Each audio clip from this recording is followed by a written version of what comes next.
Hello everyone, good morning.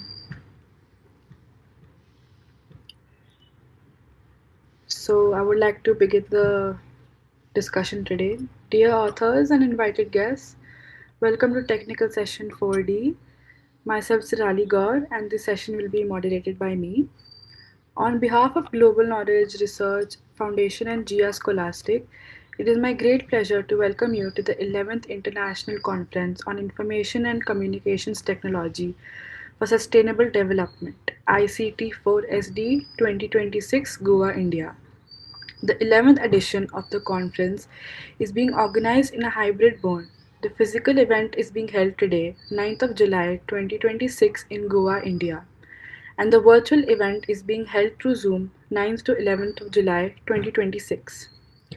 I hope you will enjoy the knowledgeable and interactive session throughout the day.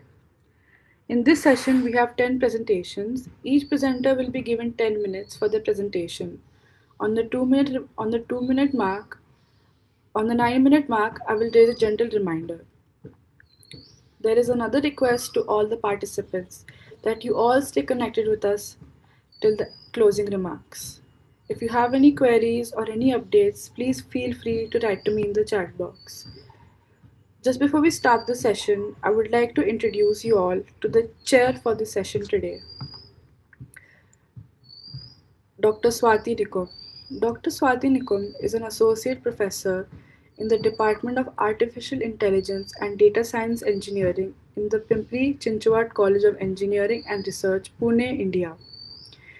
She has a total of 22 plus years of teaching experience in computer engineering. Her research areas are cyber physical systems, information security, Internet of Things. She has published more than 30 plus research papers in reputed international journals and conferences. Welcome to the session, ma'am. I would request you to kindly share a few words with us today. Thank you. Thank you, sir. I heartily welcome all of you, all the researchers from different parts of the world to this very renowned conference. I had a great fortune to be the session chair in the earlier versions also. So I'm expecting very good research findings in this session also. So I wish you all the best. Thank you. Thank you, ma'am.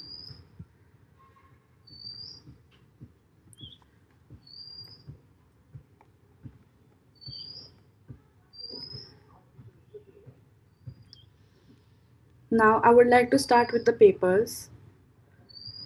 Sasmita Mohan Patra will be presenting first with the paper title of IoT based gastrointestinal health monitoring systems using ESP32.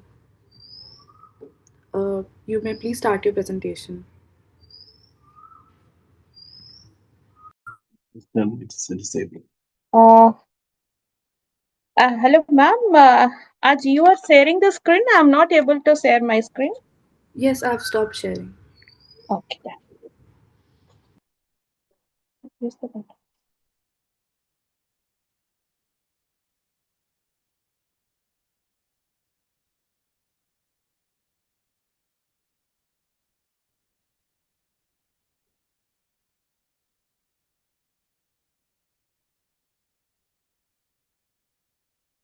Complete screen you take.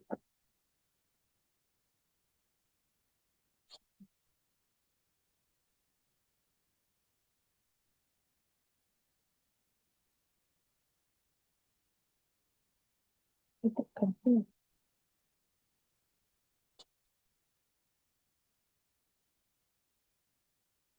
Yes. Ma'am, is my screen visible? Yes, it's visible. Yeah. Thank you. Thank you for giving me an opportunity to present the paper, Gastrointestinal Monitoring System using IoT. So I'm Dr. Sasmita Mahapatra. I'm a professor and HOD of the Department of Electronics and Communication Engineering, Sir M. Visvesvaraya Institute of Technology, Bangalore.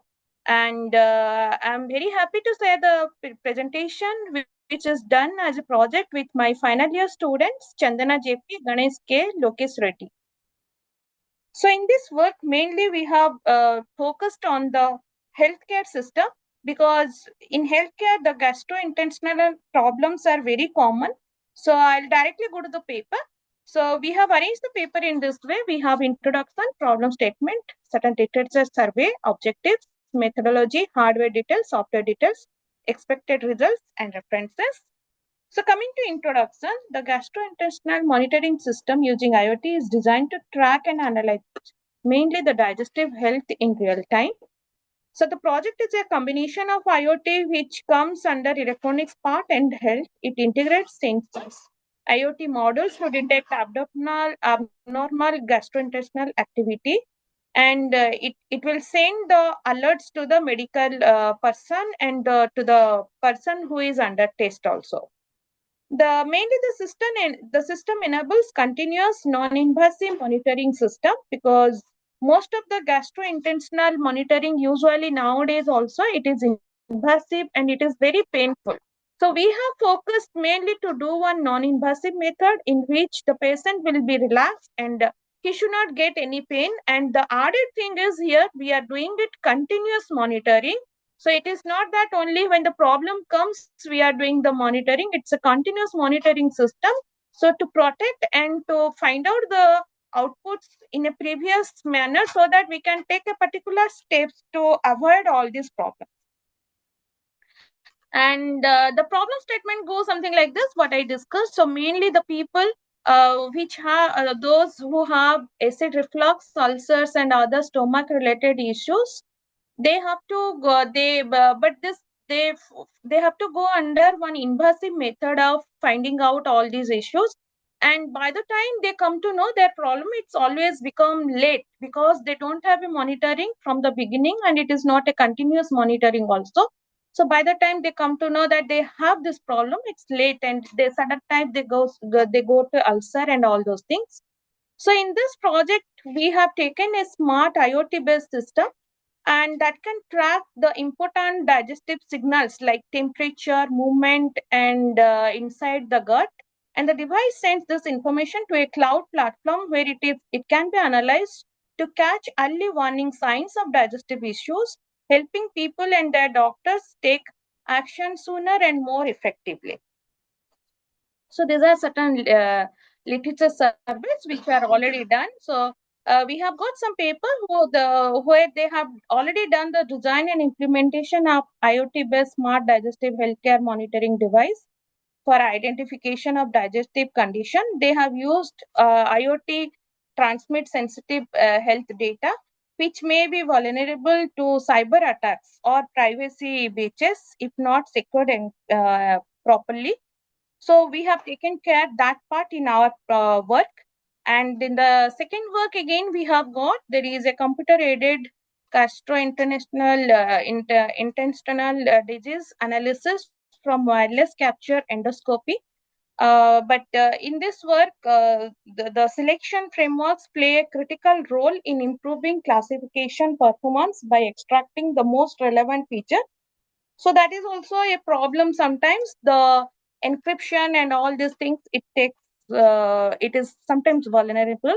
And going to the next paper, uh, it is a sensor based system. So here the wireless data transmission, most ingestible sensors incorporate wireless models like Bluetooth and RFID. So sometimes this may be also a problem. So then coming to the next paper, again, it is a wireless monitoring system. So here also the risk of the capsule is they are taking a capsule, and usually the capsule the pill it has to go inside, and it will check. But the bioimpedance readings can be affected by factors like hydration levels or movement, making it difficult to ensure accurate measurements. So coming to our paper, we have taken care of all this. I should not tell drawbacks, but limitations with the literature survey, and we have defined our work. So the main objective of the paper is to design a smart, non-invasive device capable of continuously monitoring key digestive health parameters, to integrate IoT technologies for real-time data collection, wireless transmission, and remote monitoring of gastrointestinal conditions, and to develop a cloud-based platform for storing and analyzing sensor data, enabling healthcare and professionals. So this is our methodology. First, usually the battery we give to the microcontroller unit, and here we are proposing some variable clocks where we have the fabric has the electrodes, and these electrodes will try to sense the parameters like temperature and the movement of the ball and all those gut movement, all those things will be captured by the electrodes, and this will be given to ADC with PGA, and that will be going to microcontroller. So microcontroller will analyze the condition of the gut depending on the temperature and other parameters, and accordingly the data will be analyzed, and output signal will be going to IoT cloud platform. So in the cloud, we are mainly storing all the data, and as I told, it is a continuous monitoring system. So based on the data for a stipulated period of time, we can analyze whether the person is having any problem, and accordingly the signal can be captured by the patient, and as well as other. I should not tell patient, the person who is under monitoring system, and to a physician whoever want to access the cloud data, and accordingly we'll come to one conclusion if the person is really affected, and if he is affected, what is the period of effect, or what is the grading, how means it is the initial stage or higher stage, or he is in which condition.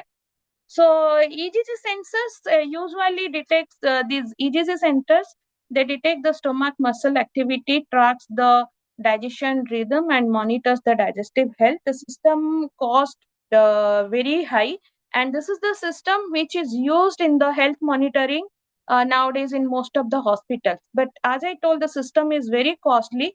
So we have here tried to avoid this system, and as engineering can go together with health monitoring and help the doctors. So keeping that in mind, we have gone for a different sensor. We are not using EGC sensor, and we have made it very cheaper. In fact, the method is very accurate as well as very cheap. And here we are using the sensors like sound sensor, temperature sensor, and the MPU6050, and we are collecting all the data.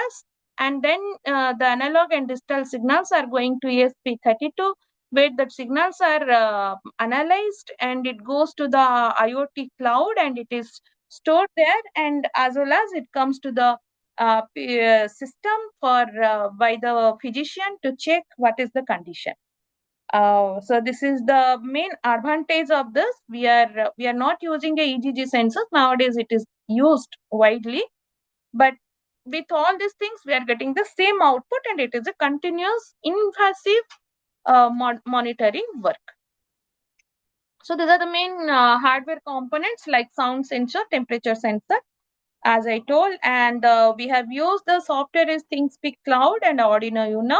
And these are the output, certain examples which is captured for different people. We have already implemented this and we have captured.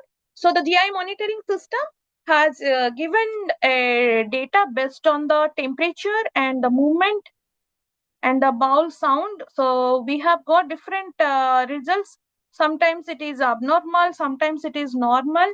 So as you can see the screen, so overall status, somewhere it is normal and somewhere it is abnormal. It all depends on the data collected. And then we have analyzed the data and we have come to one conclusion. And the project work, or the I can tell my research work, is aligned with the SDGs. So this can be taken for the consideration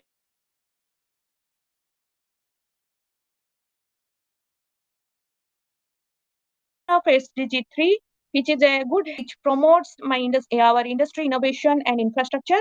And then it can be aligned with SDG 11, which is aligned with sustainable cities and communities. Why? Because it can help the overall community to come out of all these problems. Yeah. So uh, Excuse these are the me, references. I'm Yeah. so sorry to interrupt, but So thank you. Yeah. Thank you. And I have completed my presentation. If you have any questions, can please please go ahead. I can answer. Thank you.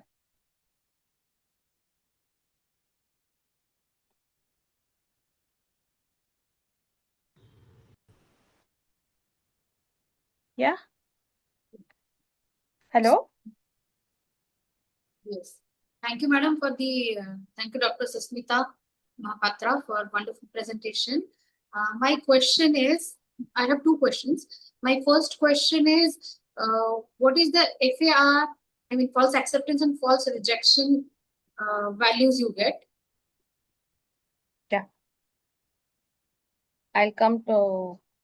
Actually, there is no rejection at acceptance value, ma'am. We have decided a threshold value, and based on the threshold value, we are deciding whether the person is in a normal condition or abnormal condition. So the temperature, usually we have kept the temperature, body temperature to be normal temperature, that is our 98.4 degree Fahrenheit. So based on that, we have kept some limitations, like we have kept some after the threshold value, you have added some 1 degree Fahrenheit as the acceptance label, and beyond that, if somebody is having the temperature, then we show it abnormal or normal. We categorize the people, so whether the body condition is normal or abnormal. And the bowel movement also, we are keeping it around 1.03, which is okay. So you can see here which are the standard values. These are the standard values we have picked. And if something goes beyond this, like these are the threshold value, you can tell. So something below this or above this is taken as a abnormal condition. So here we are showing these two comparisons. So if the normal value is 31.56, if we get something more than that or less than that, so here it is detected for a person and it is written as abnormal. So it is a continuous monitoring system, and we saw the results are normal or abnormal, and finally after taking the results for a cumulative period of we can say 2 hours, 3 hours, then we come to one conclusion. It's like something like that. Yeah. Yes, ma'am. Yes, understood. That is fine. But did you get any exceptional condition because of this? You know, being the normal is treated as abnormal or vice versa. And that I mean as a false acceptance and false rejection. Okay, yeah. No, acceptance or rejection is like if we are categorizing the people under observation, not rejecting. Actually, it's something beyond the values, or it is not coming within the accepted label, then the person's condition is abnormal. So we detect the problem at an early stage. The problem is abnormal if everything is parameters are not falling. If it is falling within that, then the person is not having any problem. It is something like that. Okay. And do you have I mean, you have implemented it practically, you have integrated this into the material? Yeah, everything is done practically. And then the WhatsApp messages, you can see it is captured practically. And then we have gone for a graph also. So the WhatsApp messages, whatever you can see here, these are the real-time messages that we have got while using the device. So like that, we have implemented it on many of our final year students and all the faculty. And we have tested the method and we have come to one conclusion that the method is working fine. Okay. Thank you. Yes, ma'am. Any more question?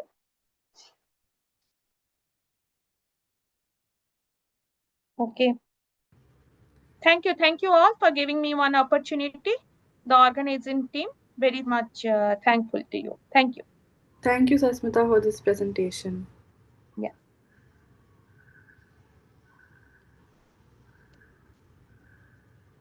Top sharing, top sharing.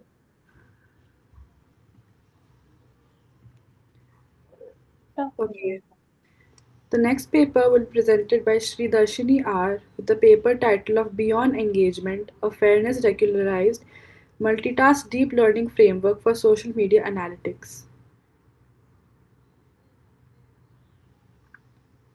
Sri Darshini R, are you there in the meeting?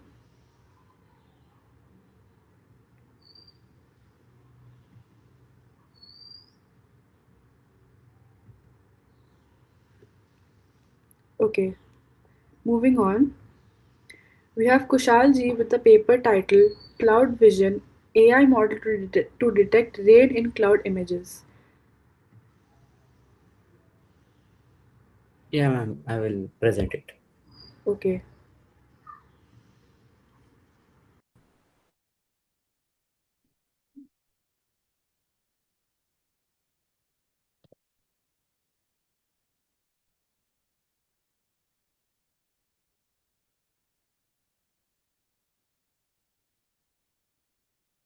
Good morning, everyone. My name is Kushal, and I'm presenting our paper titled Cloud Vision AI Model to Detect Rain in Cloud Images.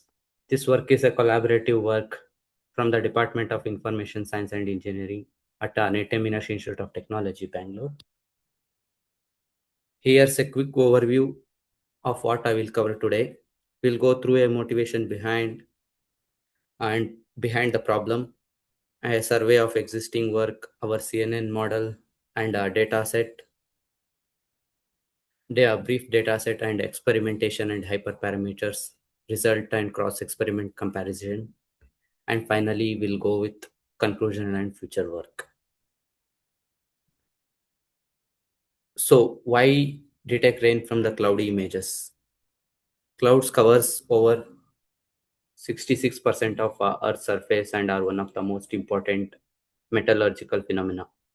Over 50% of planet discovered at a given time is making cloud analysis central to weather forecasting. The traditional approach means manual interpretation is time consuming, subjective, and often inconsistent. A trained metallurgicalist looking at a photo of a cloud can make error. This process simply doesn't scale. There are two main type of rainy cloud images, that is cumulonimbus and nimbostratus, are very visually distinct but hard to classify manually. If we go through ground-based imager offers localized rain prediction insight than the satellite-based method that cannot provide. As the classification is accurate, we can improve agriculture planning, flood preparedness, and short-term forecasting. Next, we move on to our literature survey. We have done 18 peer review method survey. You can see selected model or custom CNN, then SNET, where they have all of them has used a satellite image or a altitude type, which are not by rainy or non-rainy. Existing no existing work on ground-based binary rain detection. If we see by altitude, Cirrus, Cumulo, Stratus, those are categories. All of them are done using altitude. So the research gap is found. There is no cross-validation data valuation in this specific domain yet. As you can see, all are satellite images. Our data set is a ground-based image cloud where it contained 2200 total images. We have trained on 1920 and validation set of 280 images, two classes. As you can see, rainy cloud and non-rainy cloud, where clear sky in the non-rainy with a heavy dark cloud in a rainy images. Next, we move on to our CNN architecture, where we have designed custom design specifically for ground-based cloud images. We can see input process through three sequential convolution block. Each convolution block follows the same pattern as a convolution layer, batch normalization, relay activation function, max pooling. It extracts the hierarchical feature like edges, texture, then pass through the fully connected layer where output is flattened, and each FC layer has relay activation function dropout to prevent overfitting or underfitting by the model. Then in the final layer, there will be two classes classification as rainy and non-rainy as it is predicted.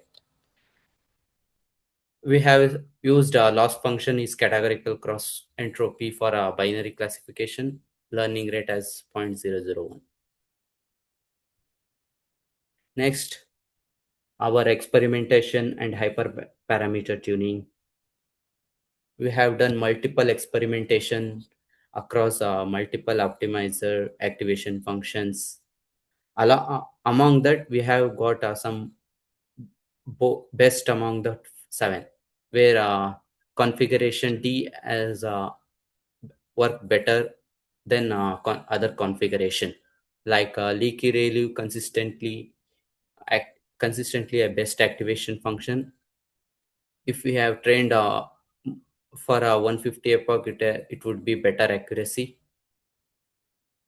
As a Adam optimizer outperformed other SDG and RMS prompt optimizer. Let's look at the result of this. As you can see, Adam optimizer outperform SDG under a 150 epoch with the highest accuracy of 88.24%. Overall accuracy of 90%, where each the precision, recall, F1 score are above the margin, with a balanced classification between two classes.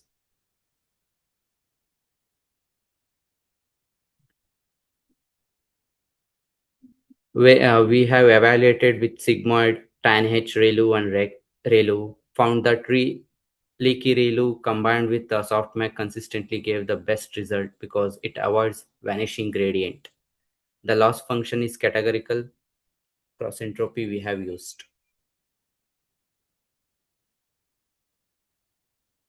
Next, result of SDG, you can see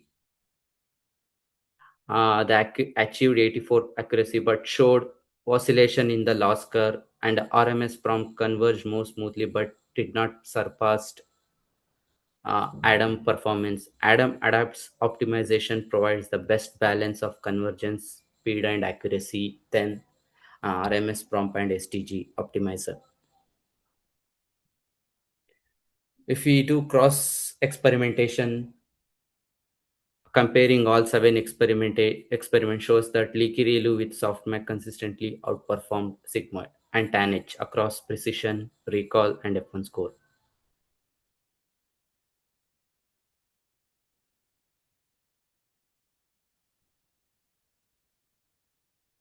The TANH configuration exhibit the greatest variability due to confirming that leaky ReLU is most robust activation function for this task. There is a variation in the TANH function, so it is consistently performed of the model. If we take conclusion and our future work, we have successfully deployed a custom design CNN model using a PyTorch framework for a binary cloud classification. Key takeaway are Adam is the best optimizer with 90% accuracy. With slightly less with SDG optimizer with 100 epochs. We got leaky ReLU as a best activation function with which mitigates the vanishing gradient problem in the which comes in the SDG optimizer.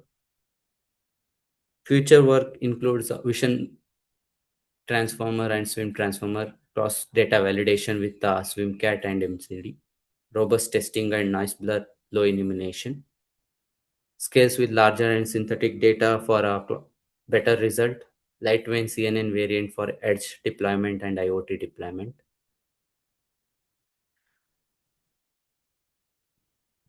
Thank you. That concludes my presentation. Thank you very much for your attention. I'm happy to take any questions. Can you also reach me at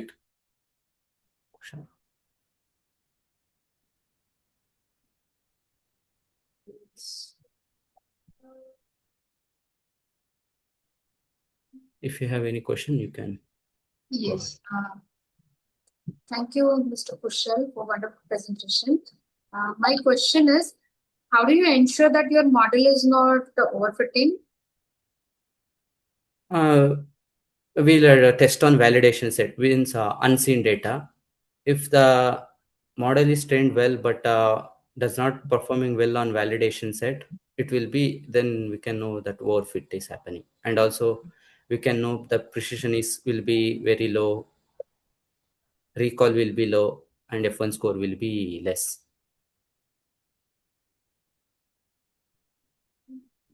Have you checked it in your model?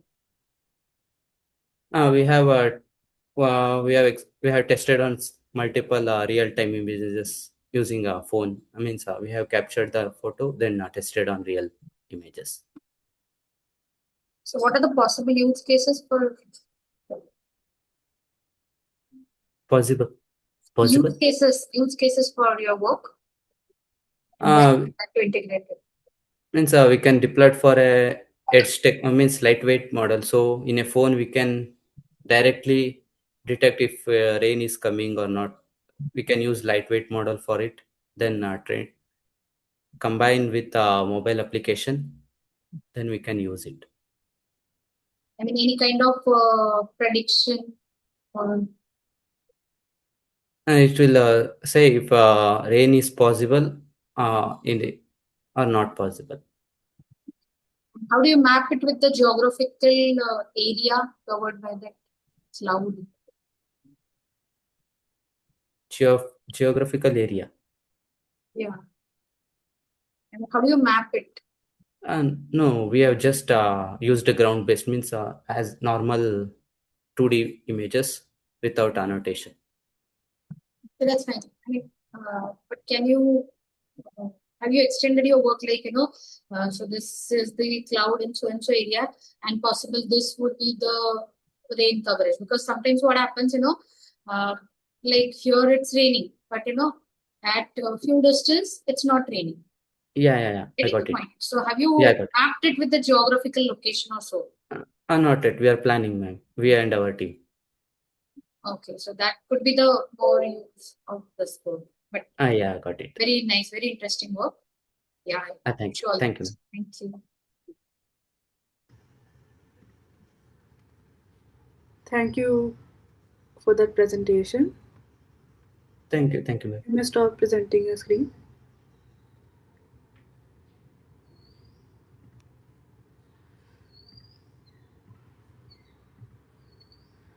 Moving forward, I would like to call Caleb Gunalan with the paper title of Defending the Present Against the Future, a hybrid quantum key distribution and post-quantum cryptographic framework for critical infrastructure against harvest now, decrypt later threats.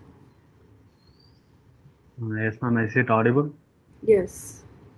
Uh, You may start presenting. Sure, ma'am.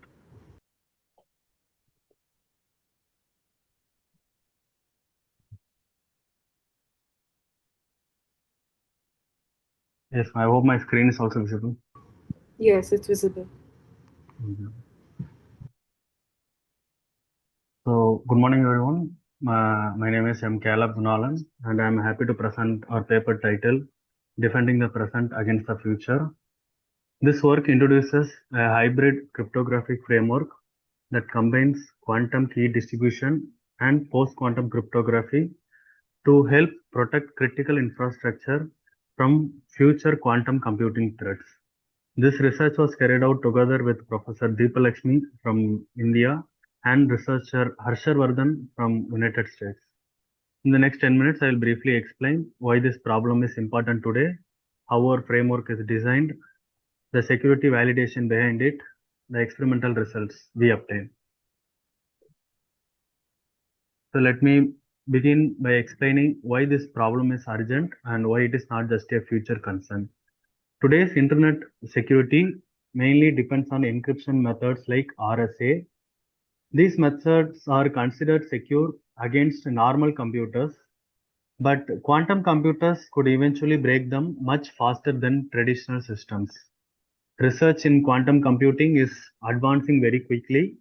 Major companies like IBM and Google have already made significant progress in building large and more stable quantum systems.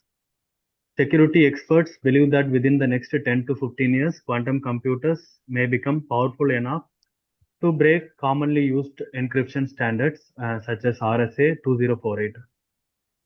But the most important point is this: we do not need to wait for quantum computers to become fully operational for the damage to happen. A major threat called harvest now, decrypt later, or HNDL, is already happening today.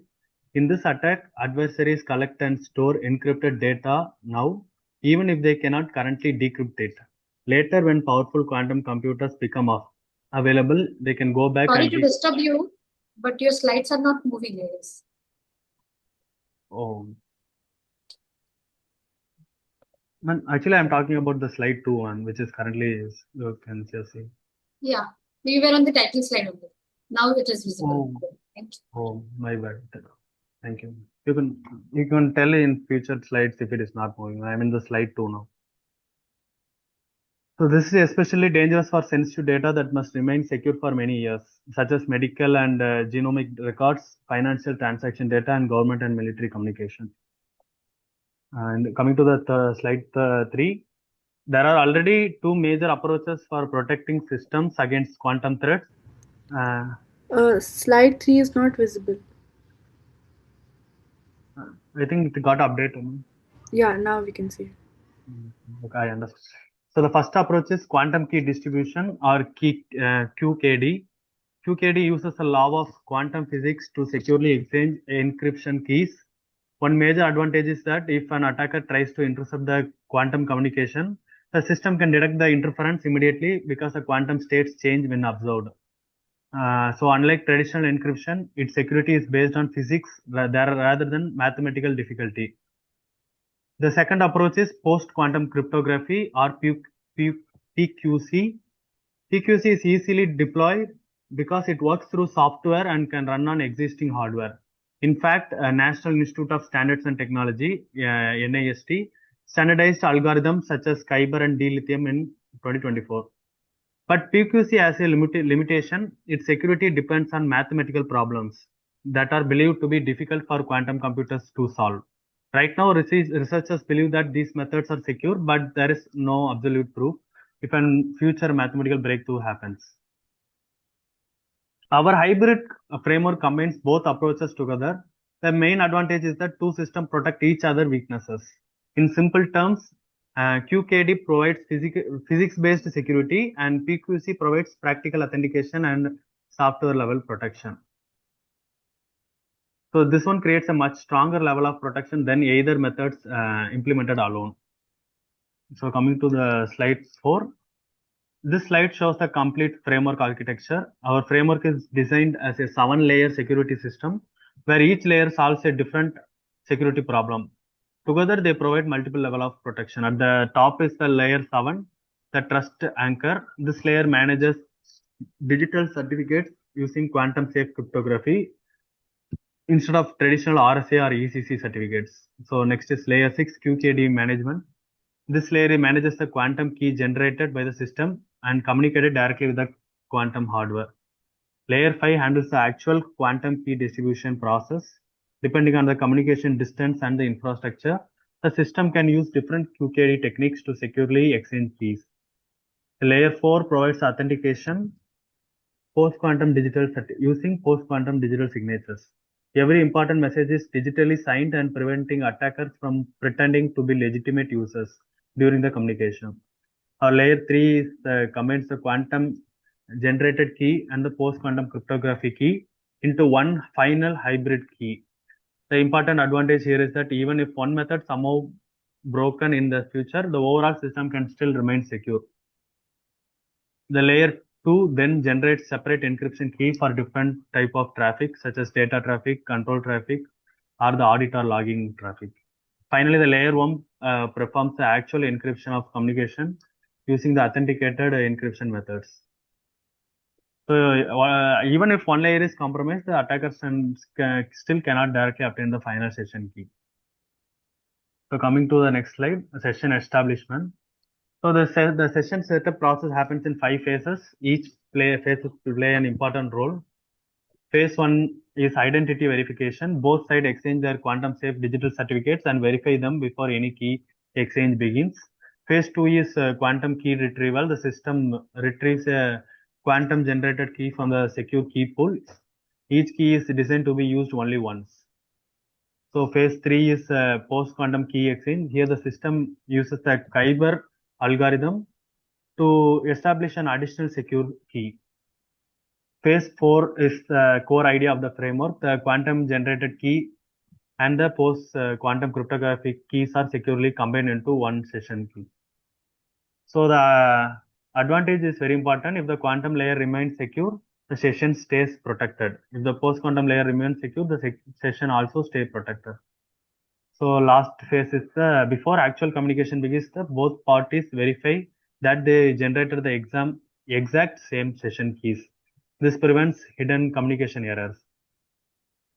So coming to our next slide, the main academic contribution of this work is the complete security proof of the framework. To explain this simply, we can use a security model called universal composability, shortened into UC security. The reason this model is important is that the real world system do not operate alone. In practice, many protocols applications run together at the same time. A protocol may look secure but become vulnerable when combined with other system. And the idea is based on comparing two situations. One is the ideal world system where everything behaves perfectly and secure. And the next is the real world system where the actual protocol is running. If an attacker cannot meaningfully distinguish between the ideal and the real world, the protocol is considered to be it is secure. So coming to our performance. Now let us look at the experimental results, because this is where we observed something very interesting. Many people assume that the post-quantum cryptography will slow systems down, but our results showed the opposite. We tested the framework using Open Quantum Safe library along with standard cryptographic tools on modern computer hardware. It finished in about 258 microseconds for the cryptographic operations. For comparison, traditional TLS 1.3, that is the latest transport layer we are using, it takes around 410 microseconds, but our approach is given 36% improvement in processing time. Also, looking at the next slide, the key rates. The chart shows the amount of secure key material that can be generated over different communication distance using telecom fiber technology. So at a distance of 40 km, which is suitable for connection between hospitals or institution inside a city, the BB84 protocol generates 781 KB of secure material. To understand what that means practically, each encrypted session key requires only 256 bits of data. That's what we are trying to say. So how our work compares to prior works? We studied previous approaches using 5 important criteria: formal security proof, complete safe authentication, protection against harvest now and decrypt later attacks. So these are some of the things you can see. This system, like first there are QKD only approaches. Not many were able to fulfill this one like ours. This work has provided to given all the factors which we are considering into the things. So to conclude, let me conclude with the 4 main takeaways. First, we introduced a 7-layer hybrid security framework that combines the quantum key distribution and the post-quantum cryptography for protecting the critical infrastructure. The second takeaway is the framework is not only secure, but also efficient. Third is the financial case for migration is very strong. The estimated future risk from the quantum-related data breaches is far greater than the expected migration cost. The fourth takeaway is the organization do not need to wait for the advanced quantum hardware to begin migration. The first phase of adoption can already be implemented today. That's what we are trying to say. So thank you. Thank you for the time. Thank you for the conference. Thank you. Thank you, Caleb. Does anyone have any questions? Chair? Yeah, thank you, Mr. Lalu. My question is, can you just explain how it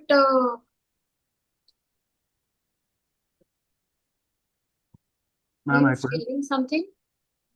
No. Actually, I could. Your screen is still visible, Khaled. You wanna be? Oh, You can flip. you want Yeah, me you to can stop stop the? sharing. Oh, okay, okay. I think I stopped my screen. Okay. So I just want to know, like, how your model defends against that HNDL attack. Can you come again? How my model defends? Yeah, how your framework, I mean to say, how your framework actually defends against that attack, HNDL, what you said, Yes, ma'am. Harvest Now and So actually, ma'am, like what it is kind of what we are trying to do is we are taking two different security approaches from which is present today, ma'am. Like the companies, like or the infrastructures, they use either the approach one or the approach two. What our research is trying to do is we are trying to combine both into one single approach with a hybrid model, ma'am. That's what we are trying to take each other's weakness and strengthening each other, ma'am. That's what our approach, ma'am. and any other challenge you foresee?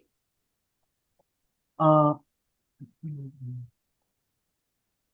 we had some practical limitations, ma'am.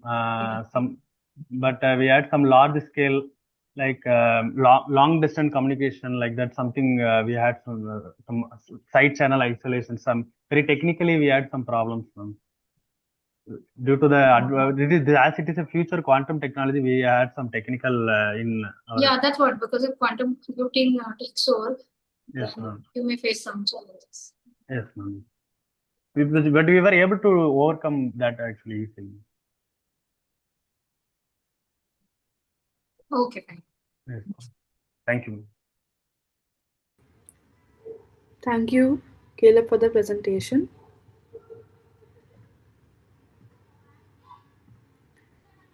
Now, I have Ishwari Raskar with the paper title Explainable Edge Intelligence, a comprehensive survey on interpretable AI for resource concentrated and real time systems.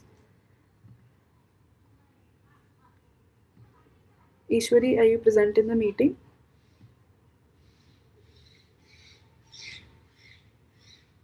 Hello. Hello? Audible? Yeah. Yes, good morning, everyone. I am Dr. Ishwari Raskar. I will share my screen just a minute. Now my screen is visible to you, right? Yes, it's visible. Yes. So shall I start, ma'am? Yes, you may start. Good morning, everyone. Good morning, ma'am. I am Dr. Ishwari Raskar from MIT UDT School of Computing, Pune. So my topic is, our research paper title is Explainable Edge Intelligence, a comprehensive survey on interpretable AI for resource constraint and real-time system. So here the survey and scope of the introduction is the paper is that today the art AI is increasingly deployed on each devices such as the smartphone, wearable devices, medical sensors, drones, and autonomous vehicle. So these devices process the data locally instead of sending the everything to the cloud, resulting in the lower latency, improve the privacy, and the novel taxonomy of the data. However, the most of the AI models behave like the black boxes. They provided the predictions without explaining why they made those decisions. So this lack of transparency becomes a serious concern in applications such as the healthcare, industrial automation, and autonomous driving, where the wrong decision can have the several consequences. So to motivate us to study how the explainable AI or XAI can be effectively will get contributes in the XAI form. So the in the problem statement, the main challenge we have get that is the most existing explainable AI techniques are designed for the powerful cloud services. So each devices have the limited processing power, memory, battery life, and storage. So in that, running the computational expensive explanation methods on these devices increases the latency and energy consumption. So comparatively analysis and the objectives of the topic is that to study the existing explainable AI techniques, we have to analyze the suitability for the edge computing, to classify the current approaches into meaningful categories, and to identify the gap. So in the literature survey, we have the comparative analysis of the age XAI approaches. So in that, a survey of 23 recent works reveals 4 domain intelligence strategy, each of with distinct trade-off between the resources efficiency and explanation quality. So no single approach currently satisfied all the age constraints. So these have the 4 strategy, which we have the lightweight models, approximation based, deployment aware, and federated distributed. So in the example, these are the our literature survey focuses on the 2 major way that in that we have the example which we include the decision tree, linear regression, rule based system, and in the rule based system we have the advantage of we have using the decision tree which we have the easy to understand, computationally efficient, and suitable for the edge devices. So these methods explain the trained black box model, which we have the features and the example which will include here the feature attribution saliently maps that can explain the deep learning model. So in the lightweight model, the shallow and complex architectures reduces the compute burden but may sacrifice the explanation depth. So in approximation base, we have the local surrogate models but cut complexity but vary in fidelity across data instances. So these are the literature survey which we have to propose. To propose the XAI taxonomy, in that, we propose a new taxonomy that classifies the explainable age intelligence into the 3 categories, 3 to 4 categories, which we have mentioned here. The first is the intrinsic model methods, second one is the provost explainability method, third one is the hybrid method, and fourth one is the resource aware dimensions. The paper introduced the taxonomy, which we have the flexible but resource intensive. In the hybrid methods, combines both the approaches to balance the explainability and computational efficiency.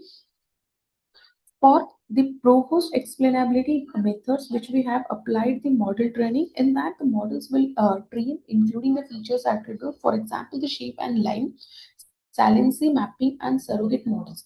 Flexible and model that which we include the XAI in the resource aware dimension. So each category is further evaluated for the 4 axes: latency awareness, energy efficiency, memory capacity, and adaptive explanation. So this is the proposed explainable age AI framework. In the methods, our paper proposed the unified architecture consisting of the main 4 framework. First is the data acquisition. In the acquisition, we have the accuracy, explainability, which we balance between and maintain the data for the age interference.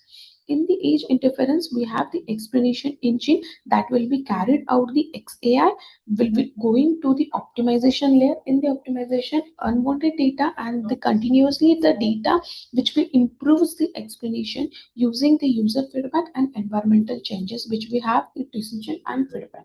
So the framework feedback and learning loop continuously incorporate users feedback and environmental changes to dynamically update the age model and refine the explainable strategy. This is the key survey and key contributions. So we have the 23 papers surveyed, 3 XAI method classes, and 0 unified benchmark. The major contribution of our work are to comprehensive survey of explainable age intelligence, comparatively analysis of existing explainable AI methods, novel taxonomy for classifying explainable age intelligence, which we have the multidimensional evaluation framework, identifications, and the future research directions. So these are the research challenges and future directions. In that we have the standardized the benchmark, establish common the data set, evaluation protocols that incorporate the age specific metrics, latency, energy, and scalability. Next, we have the adaptive explainable generation. Develop the XAI technique capable of consistent explanation generation under the concept drift and dynamic data distribution. Third one, we have the security and privacy explanation, which we have the adversarial manipulation and the data whenever the leakage data vulnerabilities are coming through the age deployed XAI system that will be covered in the security. Next is the energy efficient XI, which we explore the lightweight explanation algorithms that operate within the strict energy budget of battery operated edge devices such as the wearable and sensors mobile platform. Fourth one is the federated explainability. In that which we have the extend the federated learning to cooperate explanation generation across the nodes, balancing the privacy of the data. The last one is the hardware specific optimization, in which we develop the hardware aware of the examiner. Conclusion of the and the conclusion of our survey demonstrates that the explainable artificial intelligence is essential for building the trustworthy each AI system. Although the significant progress has been made in explainable AI and edge AI separately, integrating both the remains a challenging research area. So, our proposed taxonomy, evaluation framework, and unified architecture provides a foundation for developing the scalable, efficient, and transparent edge intelligence system suitable for the real-time application. Thank you so much. Just a minute. Does anyone have any questions? Yes. Thank you, Dr. Ishwari Raskar. Yes, thank you, ma'am. Presentations. My question is, I mean, how do you make use of this your survey findings? Which survey, ma'am? The literature For literature. finding, as you presented, future direction. So, do you see any practical use? I mean, are you planning to use? Yes, literature. After reviewing the existing literatures, explainable AI, I have explained or get the literature significant for the computational resource memory. I have used the papers. I focus on the existing approaches, rarely adapt the explanation based on the device's available resources. How do you relate it with the constrained environment? What would be the most appropriate things in the context of constrained environment? Constrained environment. Yeah, you have mentioned it in title also. Yes. Source so in that. So which environment you are talking?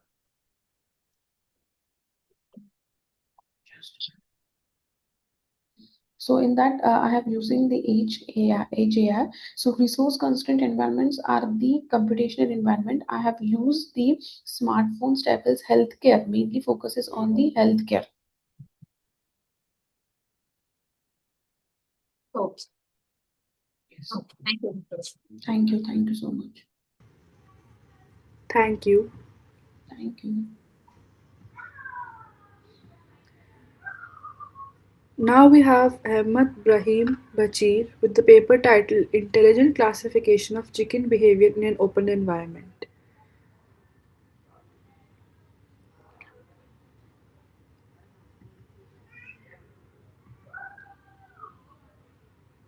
Ahmad, are you present in the meeting with us?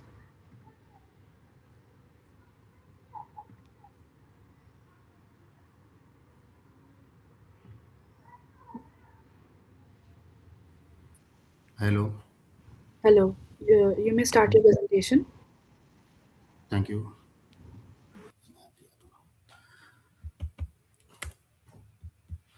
Thank you.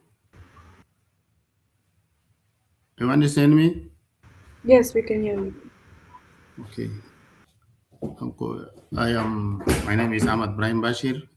My paper is Intelligent Classification of Chicken Behavior and Open Environment.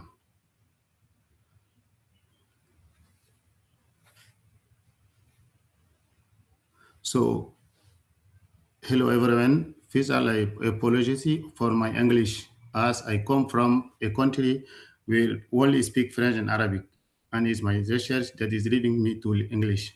So I am still finding my feet.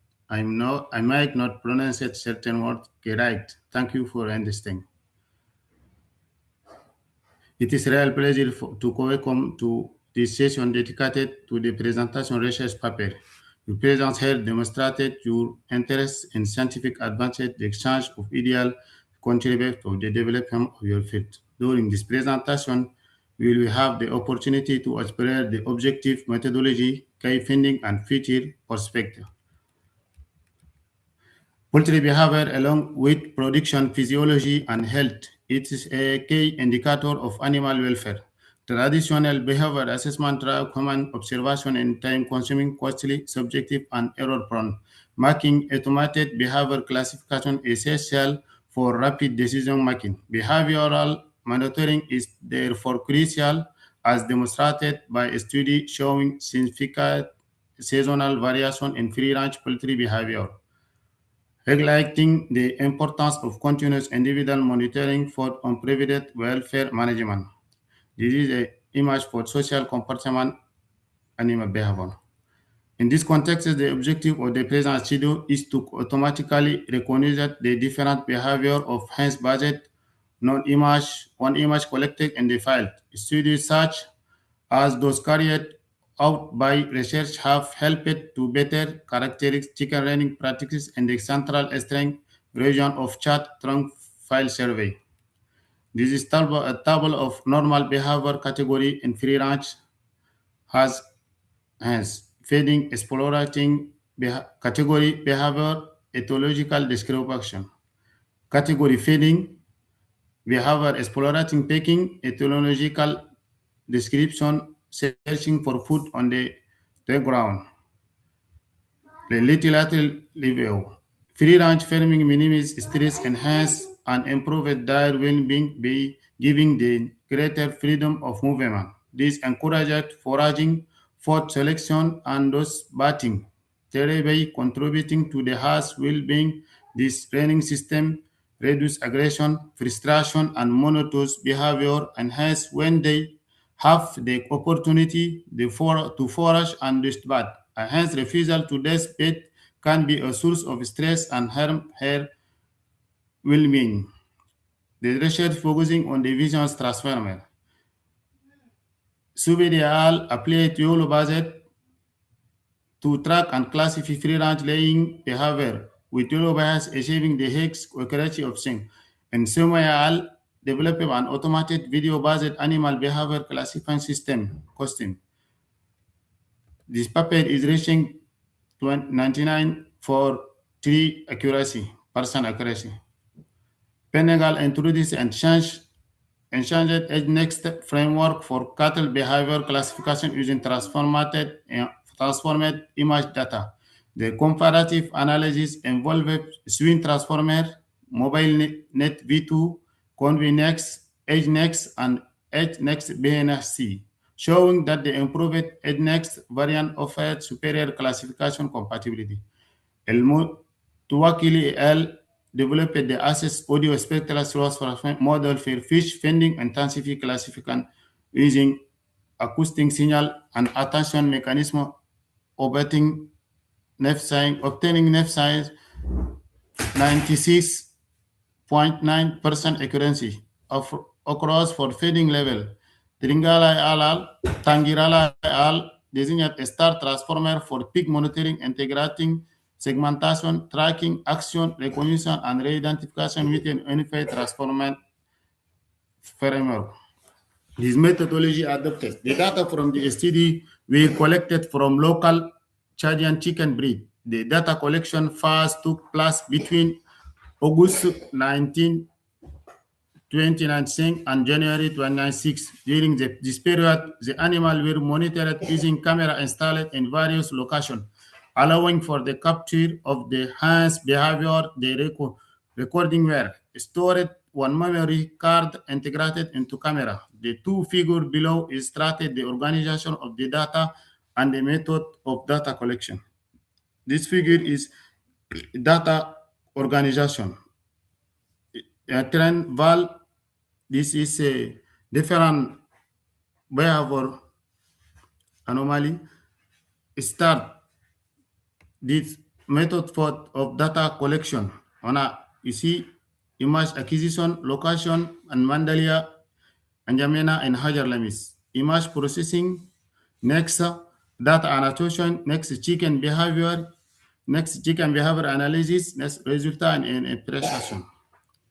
The sit and protocol. The study was conducted in three locations, in N'Djamena, Fara, Mandalia, and the outskirts of N'Djamena. In this location, most farmers practice traditional poultry farming. The chicken exhibit various behavior during the daily foraging, ranging from searching for food to resting.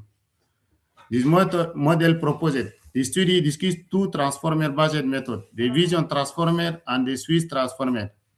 Vision transformer. In the previous section, several studies demonstrated the use of deep learning from animal behavior detection, yielding significant results. Image classification is a fundamental task in computer vision. The vision transformer model outperforms similarly a state of art. CNNs will using significantly favor CPU results. Unlike traditional conventional, the vision transformer segment the image into one overlapping patch of size P to P pixel. The total number of patch is then N equal hash W P square. In your configuration, we use P equal 16, which means that an image is decomposed. The representation of associated feeds a CLS token at the output of the last transformer block and use it as a global representation of the image and is passed to a linear layer to produce class probability. The data is collected on your funding outdoor farming environment at a frame rate of F frame per second. If the data consists of video, each raw video V is defined as a V appartenance RT for hash WC, where T number of frame temporally dimension, HW spatial dimension height and wide, C number of channel. The swing transformer is a rational transformer that is most often used as a base system adaptable to various computer vision tasks. The switch transformer represents a clever advancement of image-specific transformer, combining high performance, technical efficiency, and versatility for various tasks. For an image, we divide into patch vector, XE appartenant in R4D. For a video behavior, we have a time series, X time, X equal T equal 1 T. T represented the time, E spatial patch. In each window, we apply the standard attention mechanism. Attention softmax equal softmax K2 and square root D, where Q equal X W in this Q, K equal X W K, U the equal X W V, but there X contain only the patch of the local windows. In each windows, we apply the classical attention mechanism and softmax.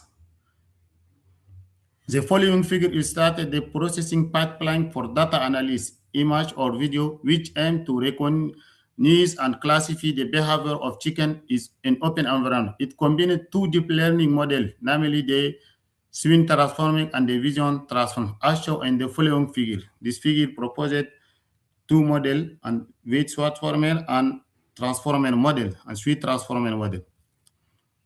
The proposed VIT model perform field with a currency ranging from 19 to 92 and precision, percent and precision. Recall and FS score we have 19%, indicating a good balance. The loss function decrease rapidly at first and they stabilize without raising again, indicating effective convergence and the absence of overfitting. Furthermore, the accuracy and precision curve quickly reach a plateau, suggesting that the model has reached its maximum learning capacity as illustrated in the following figure. This resulted on proposed Vin transformer.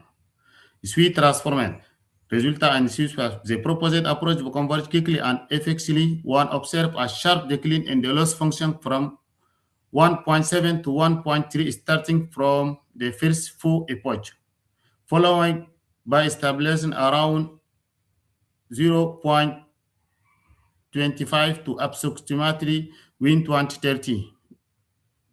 Performance metric such as precision recall and FNS score remain high and consistent, ranging between 98 and 93, indicating a good balance between bias and variance, as well as the absence of bias toward a particular class.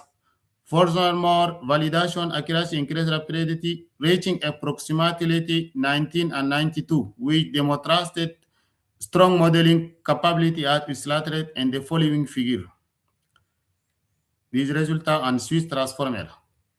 The study concluded the study provided a solid foundation for future solutions involving the application of classification in the pilot of real-time monitoring of poultry behavior and open environment. The result obtained in the study established a methodological basis for the design of automated solution for classifying hen behavior in an open environment. However, the proposed model has significant limitations when it comes to classifying similar behavior.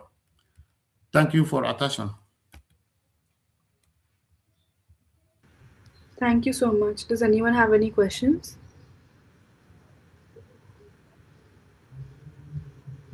Thank you. Thank you for your wonderful presentation.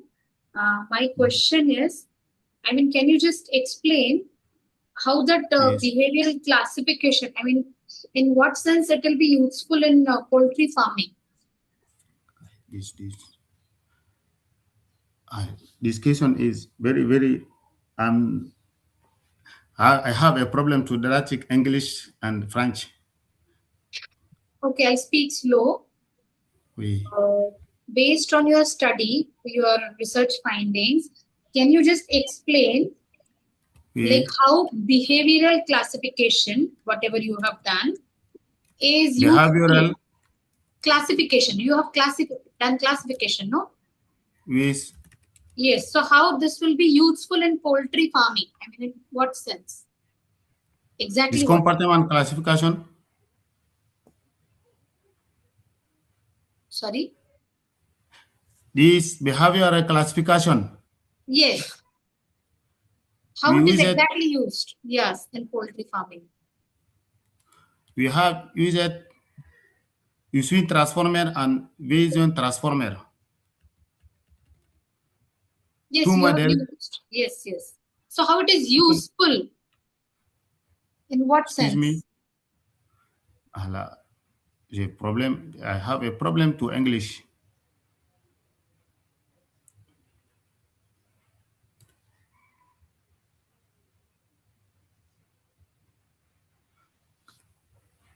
We have proposed two model, Sweet transformer and Vision transformer.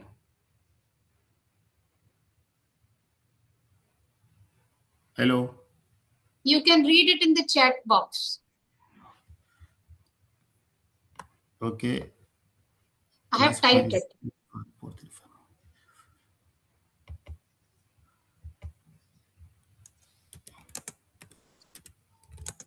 Yeah, you can explain. No need Yes. to type. You can explain. Yes. Okay. We compartment these as one is bleeding, drinking, eating, exploring, waiting, waking, resting, and stretching. The animal behavior compartment.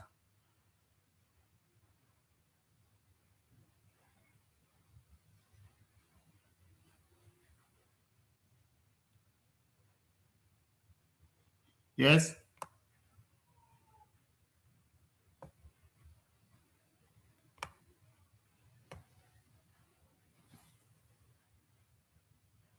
The compartment behavior.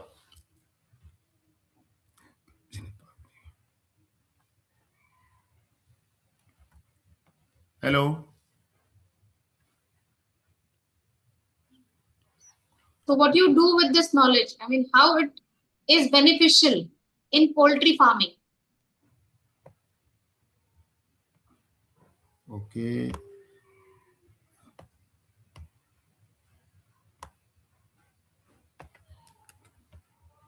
Yeah, you can explain. Thank you. Excuse me.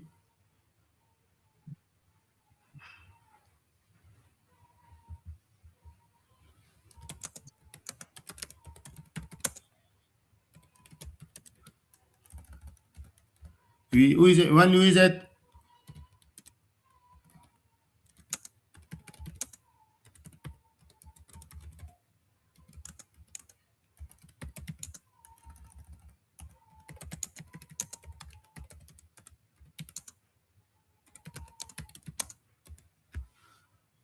We have used some traditional farm in plus search and Anjamena Fara in this locality.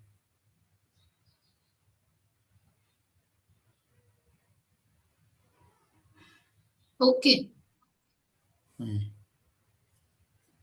Is not able to understand. Okay, fine. Thank you, see. Mr. Anand. Thank you. Thank you so much for that presentation. Merci. Thank you. You may stop presenting now.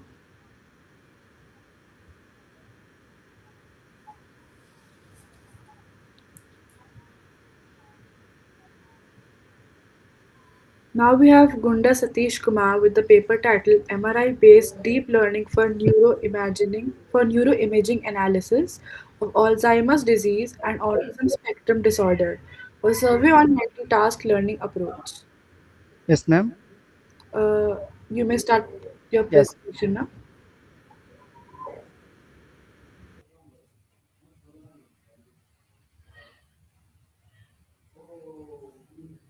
ma'am is audible and can I? My PPT is sharing. Is Yes, it? yes, yes. Yes, ma'am. Good morning. Good morning, one and all.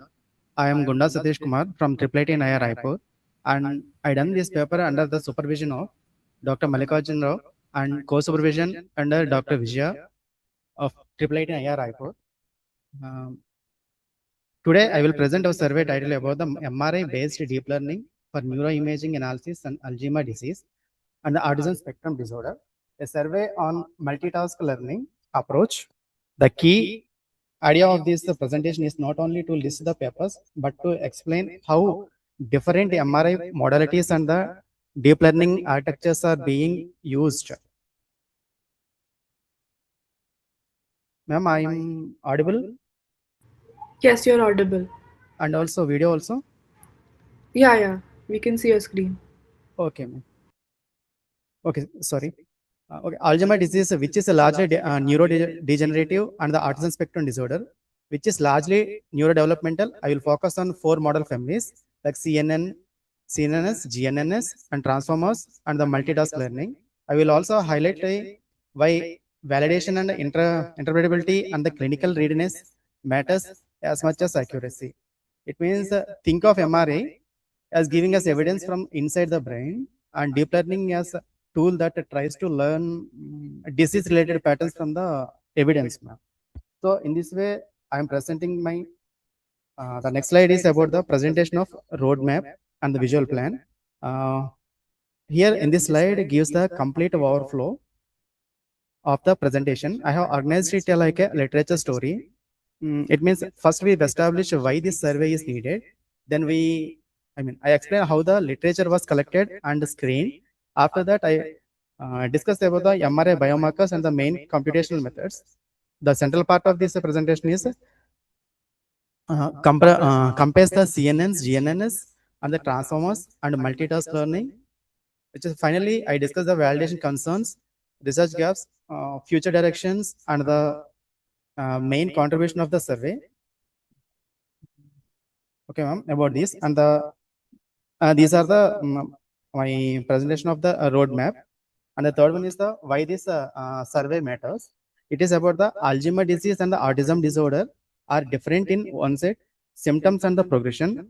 Alzheimer's is usually associated with aging and the progressive cognitive decline, while autism is the neurodevelopmental condition affecting the social communication behavior. However, the both conditions produce measurable changes in the brain structure connectivity. In autism, Alzheimer's disease is the literature often the focus on the structural degeneration, such as hippocampal atrophy and the cortical thinning.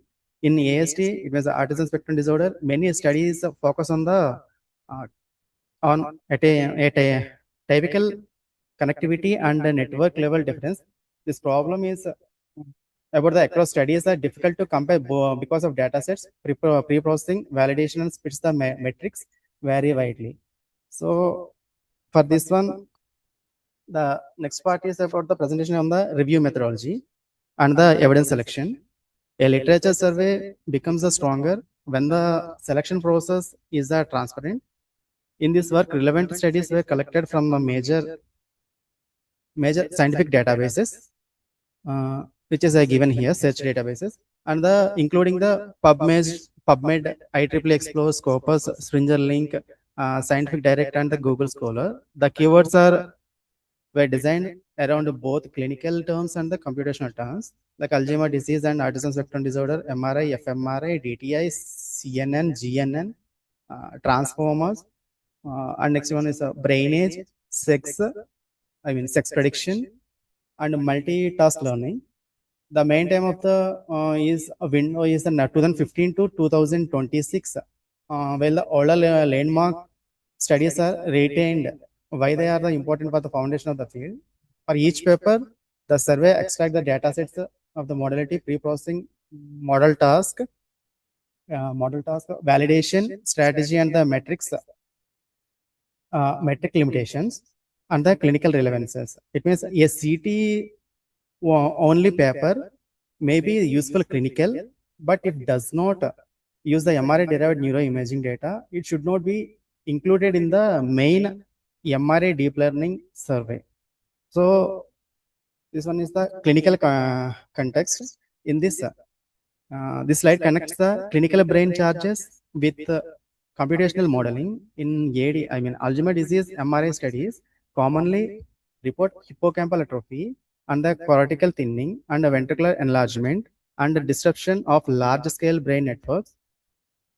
In autism spectrum disorder, the findings are more related to a typical development, cortical structure difference of the white matter differences, and the altered function connectivity. This is why the AST studies often rely heavily on the functional and the connectivity-based analysis.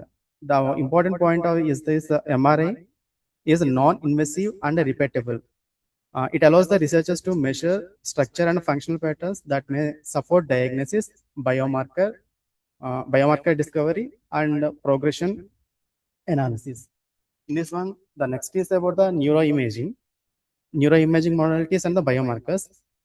Here, the structural MRI provides the anatomical information such as cortical thickness and hippocampal volume and the brain atrophy. This is why it is widely used in Alzheimer's disease and is a good fit for CNNs and some transformer based models.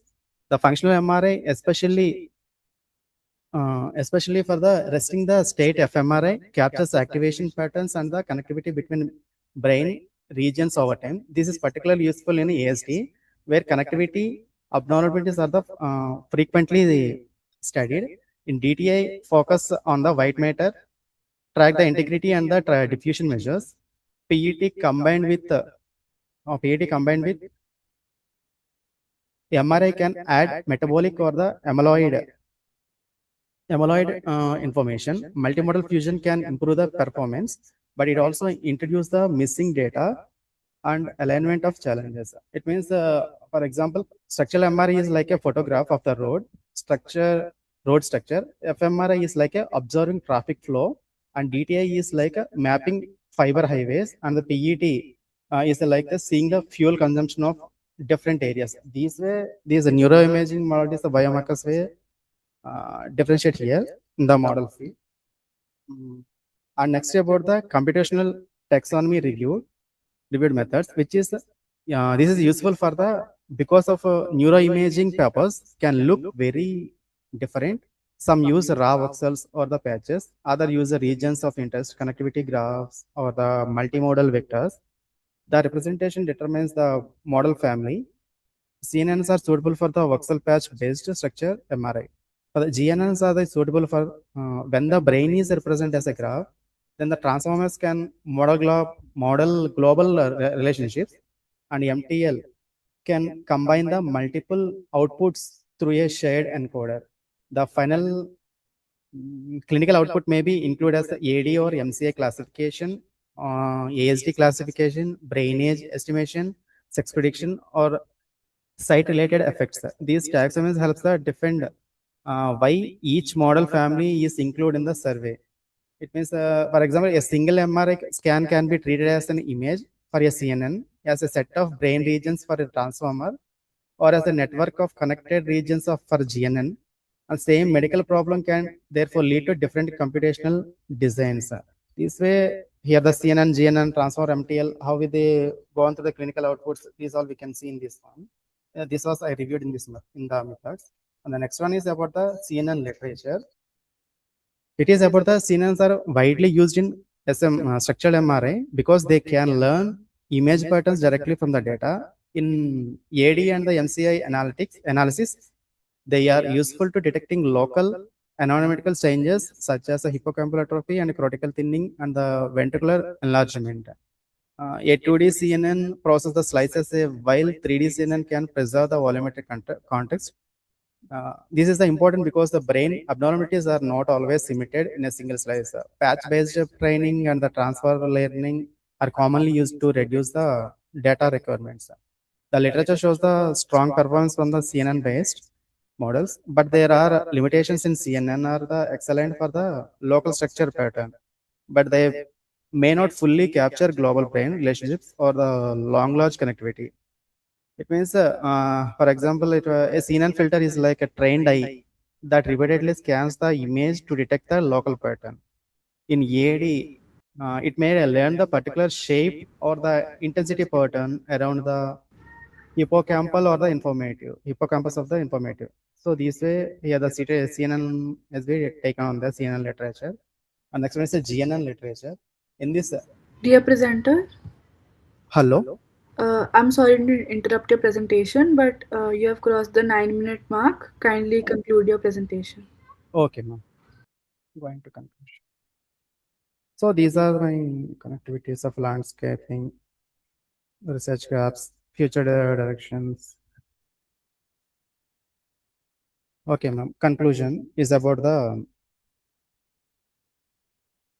So here I'm taking the data sets. These all, ma'am. For the main is we can take from the data sets like clinically or the we have the default data sets are there from the some ABID 1, ABID 2 or OASIS this type. This survey is the counter. This about conclusion is the MRI-based deep learning has the significant potential of Alzheimer's disease and autism disorder. CNN remain the strong for the structural MRI and AD-MCA pattern learning. GNNs are appropriate for the connectivity-based analysis, especially in ASD-related fMRI studies. And transformers improve the global context and modeling and multimodal fusion, but they require large data and careful validation. Multitask learning in the particular promising because it can integrate the disease classification, brainage, sex prediction in the shared framework. However, the future progress depends on the addressing site harmonization, explainability, reproducibility, and clinical validation. The final takeaway is that neuroimaging AI needs a stronger evidence, not only stronger models. So, example, a model is the clinical useful only when it performs a reliable for on a new patient, new scanners, and the new hospital, not just a data set where it was developed. So this is my final conclusion.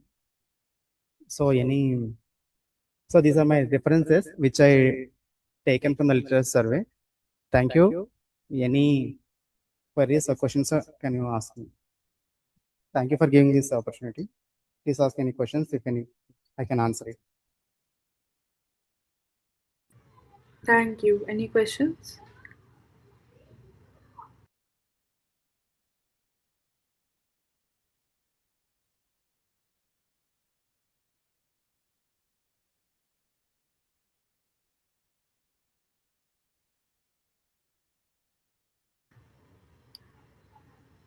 Okay, thank you for your presentation. You can stop presenting.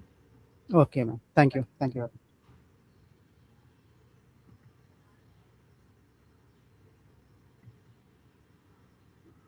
Okay, ma'am. Yeah, okay.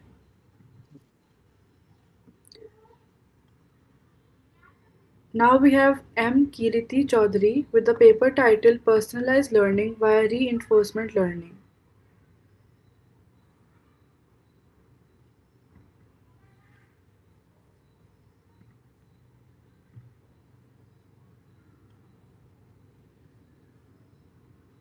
M. Kiriti, are you in the meeting with us?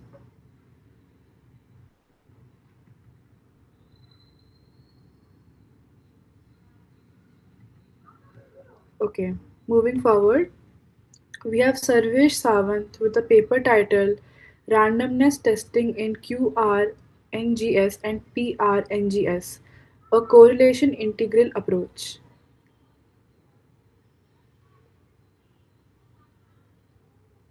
Hello, Hello, you may start your presentation. I'm Sarvesh. Can I start my presentation? Yeah, Am I yeah, audible? Hello? yeah. Yeah, one second.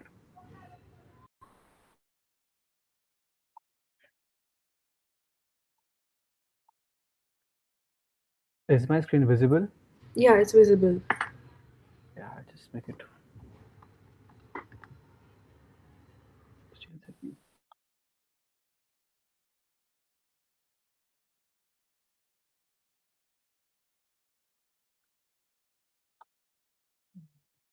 Second.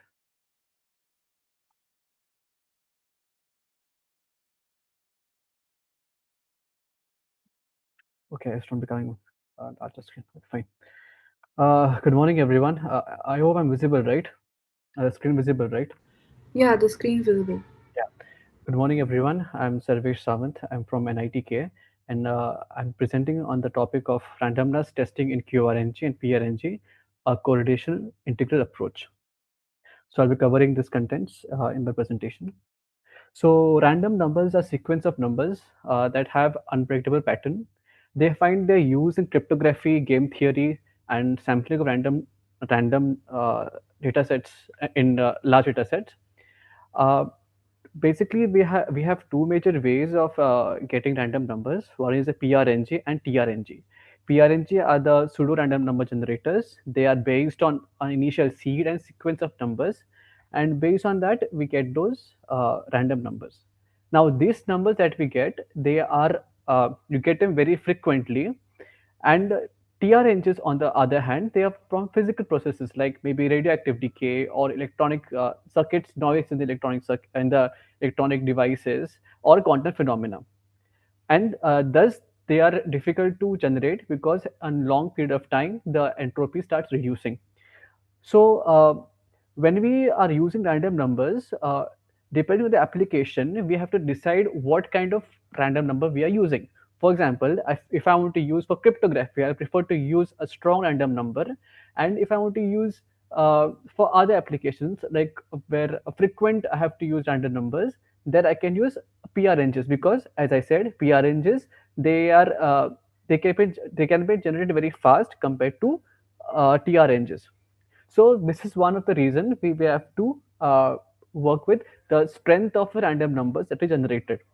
Now, with this respect, NIST has developed certain test suits, 822, 890B, and Die Harder, where they are doing statistical testing of the random numbers.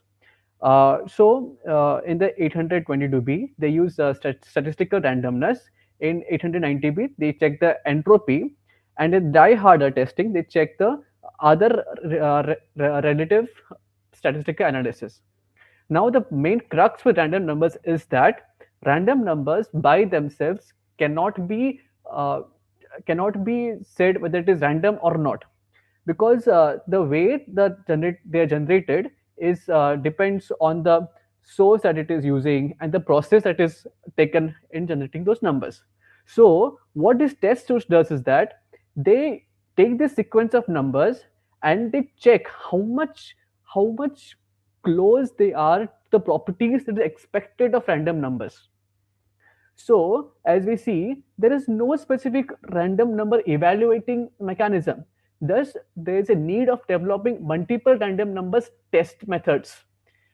From that point of view, we have developed our own test method called a correlation integral method, which is using the distance parameters, and it talks about the random numbers on the geometric and structural presentation of the numbers. So the statement is to design a correlational integral based structural randomness test for comprehensive evaluation of random number generators. So correlation integral is nothing but the probability of how 2 points chosen randomly in data set are close to each other over a certain distance, which is based on the formula shared over here, where R is the threshold that we use, based upon which we will have this particular determination of the closeness in the correlation integral test. So how the procedure works is, we will first take the numbers and we will pass it through the existing suits, like the NIST suits of Die Harder and etc. Finally, we will pass it through our test, and if it is validating, then we will say whether it is we can say it is random number or not. Now, the method that we did is we actually used 4 data sets, and one was given by the company. So that was from proper random number source from quantum systems. So we took this number and we divided into 32 groups, and for each we compared the Euclidean distance, and based on that we generated the final result of it. So this is a graph of the complete work, one of the graphs. So here we can see the working area of the results 1.0 to 1.8. We can see the proper demarcation happening between the random number and the PRNG, where QRNG is the random number, is a proper natural source random number, and PRNG is the random source number. So this is what the results was observed from the thing. And like I said, we are used multiple tests, right? So if I take a true random source, it is the strongest random number that we can get. And middle squares, like we see, as the sources we changed, like we took it from the random source, then we took it from the uh, PRNG, then from the uh, uh, electronics, like from the random number from the operating systems, and then we took from the Python library. So based on that, we created a sequence of random numbers, and at down we can see the QRNG is the highest random, the numbers which showed highest relation towards a random source, and the middle squares showed the least one, and we got this particular metric from the analysis. So to conclude the work, so what we have done is, in order to generate a proper in order to have a proper better understanding of random numbers, as we can't classify number random or not just from the source, we have to do tests that can ensure these numbers are having similarities towards the random source properties. These tests, among that we have used one more test of ours, and this is the work of that. The future work linked to the analysis is that we need to have this test to be done on large data sets, and we have to see how we can integrate this particular test with other methods existing in the existing in the statistical as well as machine learning techniques, so that we can have a better comprehensive view of the random numbers that we have. Thank you. That's the work. Any questions?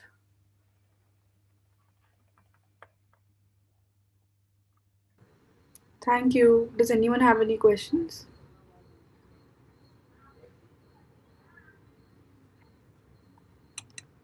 Okay, you can stop presenting.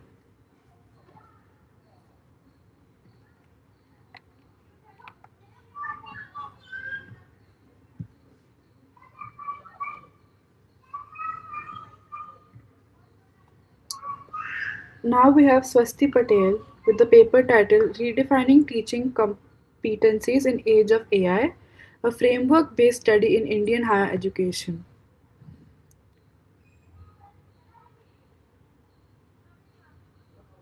Hello. Am I audible, ma'am? Yeah, you can start presenting. Oh, okay, okay.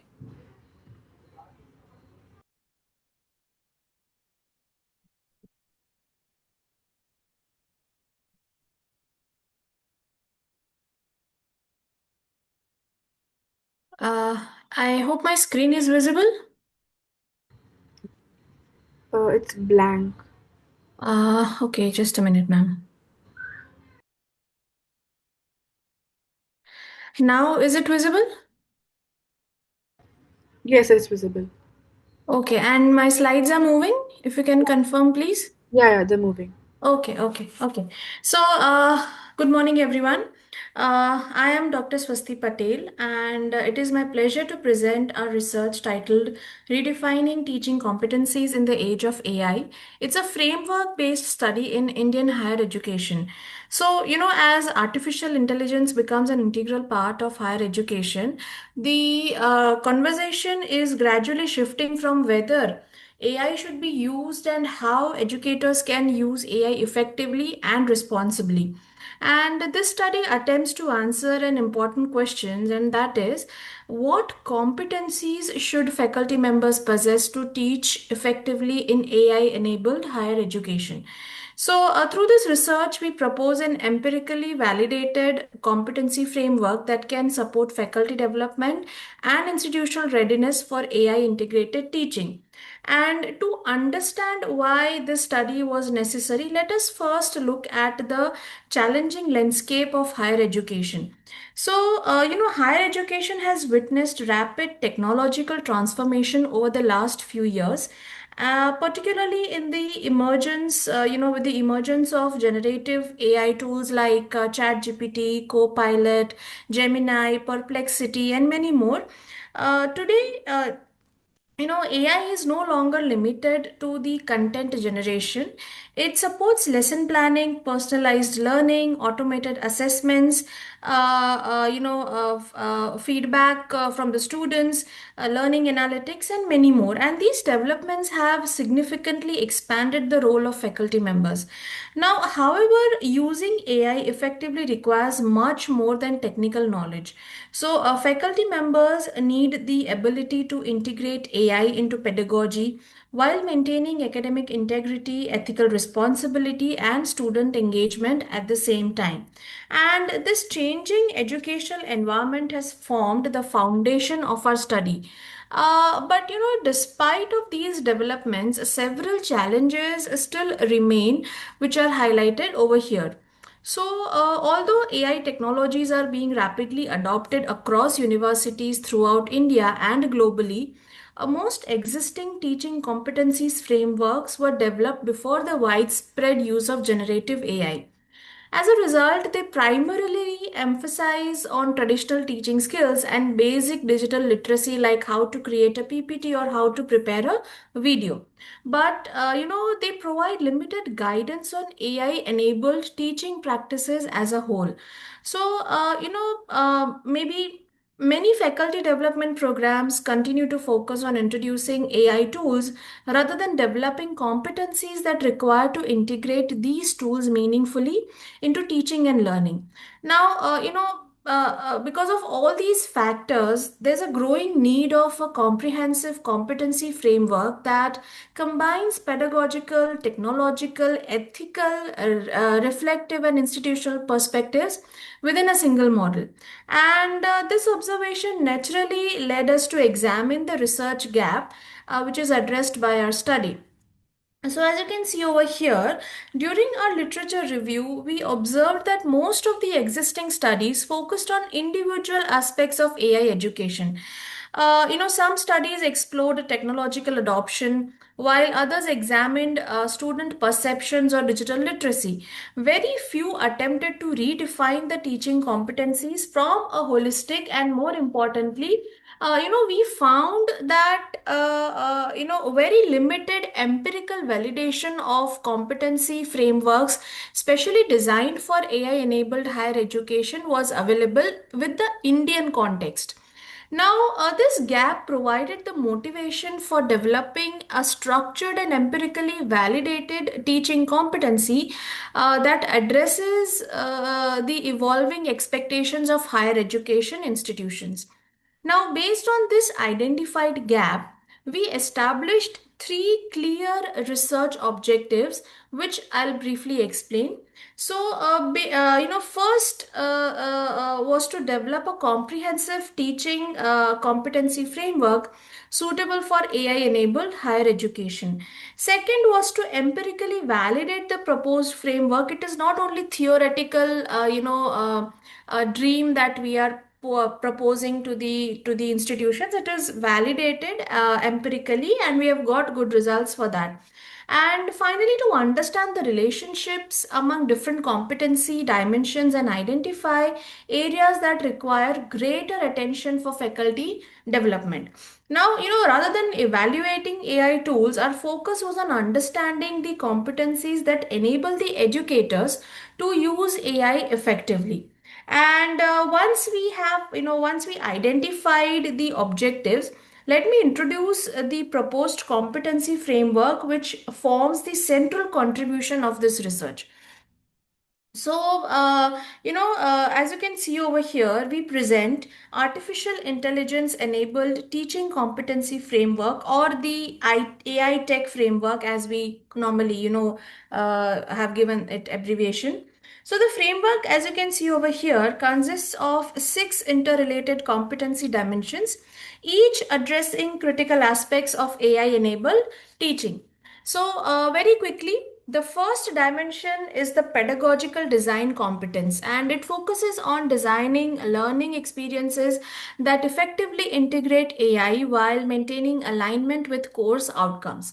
Second is the AI and digital literacy competence. It emphasizes faculty members' ability to understand, evaluate, and responsibly use AI technologies.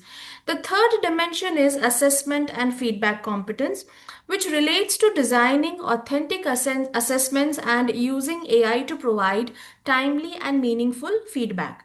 The fourth is the reflective adaptive teaching competence, which highlights the continuous improvement through reflection and adaptation based on learner needs and technological developments. And the fifth dimension is the ethical and professional competence, which focuses on responsible AI use, academic integrity, fairness, transparency, and data privacy. And the last one is the institutional and collaborative competencies, which recognizes that successful AI integration depends not only on individual faculty members but also on institutional support, collaboration, and professional learning communities. So, together, these 6 dimensions provide a holistic view of teaching competencies required in AI enabled higher education. Now, so that was the framework. Now, how did we validate it, right? So to validate the proposed framework, we adopted a mixed method research design combining qualitative and quantitative approaches. The study began with a systematic review of literature to identify competency dimensions reported across previous research. These insights were synthesized into the proposed AI tech framework, and based on the framework, we developed a structure of questionnaire comprising of 24 statements distributed across 6 competency dimensions. And the responses were collected from approximately 235 faculty members representing different disciplines within higher education. The collected data were analyzed and using descriptive statistics to understand faculty perceptions. Cronbach's alpha, was used to assess the reliability, and Pearson's correlation analysis to examine the relationship among the competency dimensions. Now, this approach enabled both conceptual development and empirical validation of the proposed framework. Now, before discussing the findings, let us briefly look at the profile of the respondents who participated in the study. Right, so this slides gives an overview of the participants involved in the study. So total approximately 235 faculty members participated in the study, and the diversity of the respondents was important because it allowed the proposed framework to be evaluated across different teaching contexts rather than from a single specialization. So, although the study was conducted within Indian higher education concept, the respondent profile reflects a broad range of academic perspectives, providing a strong basis for initial validation of the framework. Now, having established the respondent profile, I would now like to present the key findings obtained from the statistical analysis. So the first one is descriptive results. So this chart represents the mean scores of 6 competency dimensions based on faculty responses. Overall, 6 dimensions received positive ratings, indicating that faculty members acknowledge the importance of the competencies in AI-enabled higher education. Among 6 dimensions, assessment and feedback competence and reflective and adaptive teaching competence recorded the highest mean scores. This suggests that faculty members are increasingly comfortable using reflective teaching practices and recognize the value of timely, meaningful assessment in AI supported learning environments. On the other hand, AI and digital literacy competence and institutional collaborative competence received comparatively lower scores. This indicates that while educators are willing to adopt AI, they still require stronger institutional support, structured training, and opportunities for collaborative learning. So overall, the descriptive analysis highlights both the strengths and the areas requiring further attention in the faculty development. Now, next is the reliability analysis. So to Sorry examine to the interrupt. hello. Yeah, you have crossed your 9 mark limit. Okay. Please conclude your presentation. Yeah, sure. So, the to examine the internal consistency, the proposed framework, we calculated the Cronbach's alpha. The overall reliability that we obtained was 0.88. The coefficient was 0.88, which indicates a strong internal consistency. Now, for correlation analysis, we have used the Pearson method, which is very important. This finding suggests that AI competence should not be viewed as an isolated technical skill, but instead it has to act as an enabling competency that strengthens core teaching practices. So, quickly, I'll just discuss the findings which I have. So, the findings clearly indicate that effective AI integration requires much more than technical proficiency. Although the educators appear confident in the areas such as assessment and reflective teaching, there are comparatively lower scores obtained for institutional support. So, universities should invest more in structured faculty development initiatives. Now, what are the practical implications of it? From theoretical perspective, it proposes and empirically validates the comprehensive teaching competency framework. So, we believe that this framework can also serve as a useful reference for researchers interested in extending this work across different educational contexts. And the framework can support universities in designing faculty development programs, institutional policies, and competency based training initiatives to promote responsible and effective AI integration. And the future research would include the incorporation of performance based or classroom observations to complement self reported faculty perceptions.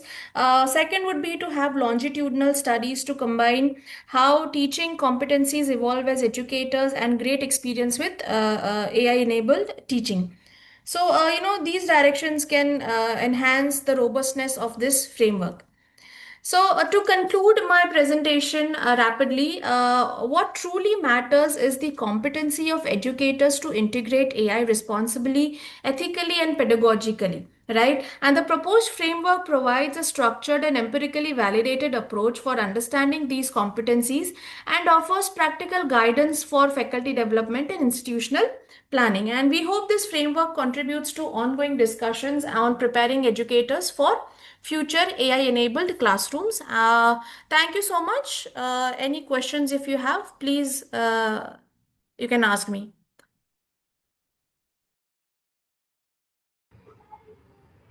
Thank you so much. Does anyone have any questions?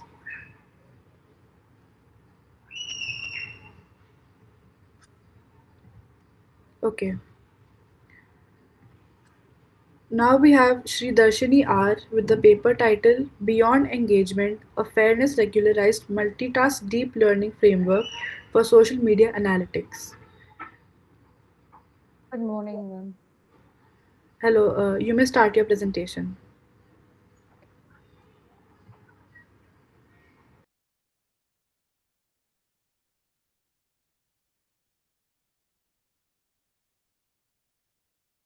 My voice is audible? Yes. Okay, ma'am. Can I start, ma'am? Yes, you may start. Okay, ma'am. Good morning, respected chairperson and researchers and all faculty members gathered here. I am Sridashni R, research scholar from the Department of Management Studies in Ananda Engineering College, Erode. And my team members Gokula Dharani and Sanjay, Management Studies, Ananda Engineering College. And my researchers under the guidance of Dr. V. Manimeglema, Professor, MBA in Ananda Engineering College. Today, I am delighted to present my research work titled Beyond Engagement, a fairness regularized multi-task deep learning framework for social media analytics. The main focus of this research is to move beyond traditional engagement, optimization and development on social media analytics framework that considers both predictive performance and algorithmic fairness. In introduction.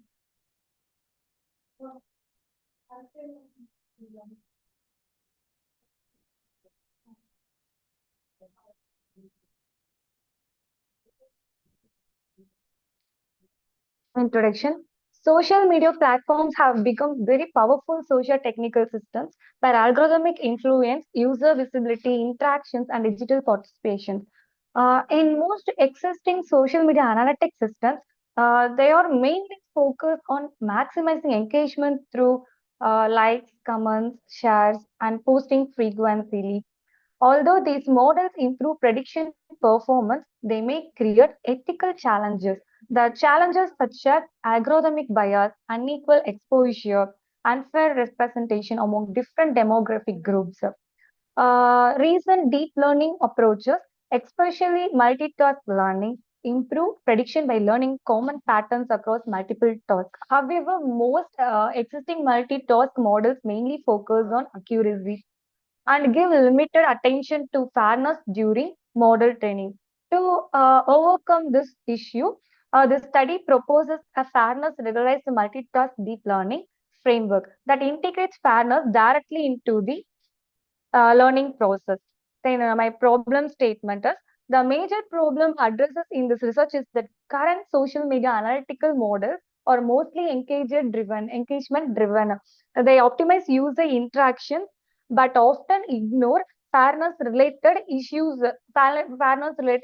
are there, and existing fairness our models are mainly developed for only a single task applications, while social media platforms involve multiple interconnected prediction tasks.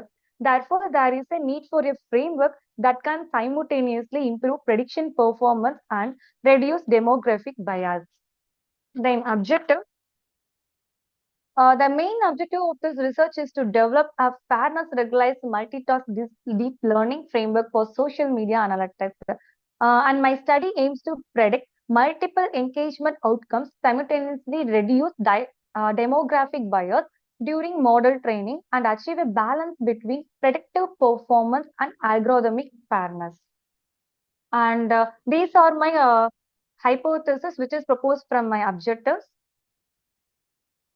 And this is a literature review where I'm collected. Previous studies in this previous studies in literature review, social media analytics are mainly focused on predictive engagement using factors such as likes, comments, and sharing behavior.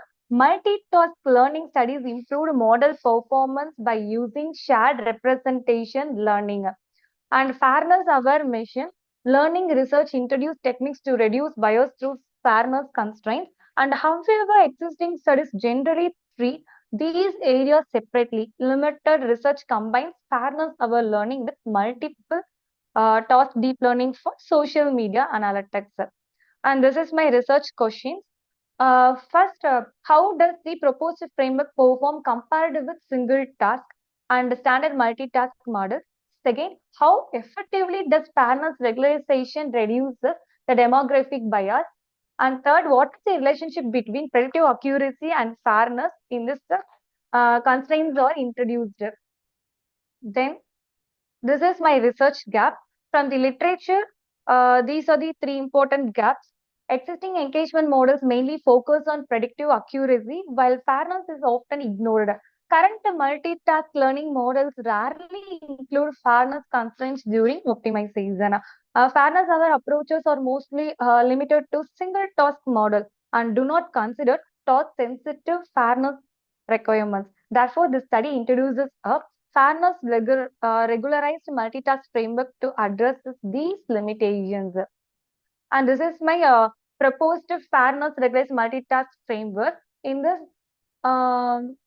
uses the social media features such as like, comments, shares, posting frequency, behavioral factors, and demography indicators. The shared neutral representations layer learns common behavioral patterns from these input features. Three task-specific heads are developed. The first predicts engagement scores through regression. The second classifies users into high and low engagement groups. The third predicts user activity level through multi-class classification. A task-sensitive fairness regularization layer is added during optimization to reduce demographic bias while maintaining predictive accuracy. And this is my methodology. The study uses a large-scale social media data set uh, containing 2 lakh user records. The dataset contains 58 original attributes transformed into 113 enclosed input features. Pre-processing include missing value handling, normalization, and one-hot encoding. The dataset is divided into 70% training and 15% validation and 15% testing. The proposed fairness MTDL framework is evaluated using both predictive performance metrics and fairness metrics. And this is my performance results. The result shows that the proposed fairness regularized model provides better classification performance compared with standard MTL. The proposed model improved binary engagement classification accuracy from 0.894 to 0.903. Multi-class activity predictions also improved from 0.959 to 0.962. This shows that adding fairness regularization does not reduce predictive performance. This is the performance comparison bar chart. And this is my key findings, what I'm going through. And then fairness results and fairness accuracy trade-off. The impact of different fairness regularization trends was analyzed. The results shows that fairness improvement is not always linear. A moderate fairness value of lambda is equal to 0.1 and achieve the best balance between accuracy and fairness. At this level, demographic parity difference reduces to 0.0001 and the disparate impact ratio reached 1.00. This indicates a strong fairness performance balance. Then cross-attribute fairness analysis. Fairness was applied based on gender during model training and tested with urban-rural groups. The result shows that FRMTDL reduced disparity compared with a single task baseline. This indicates that fairness learning can generalize beyond the directly controlled demographic attribute. And this is my experimental setup.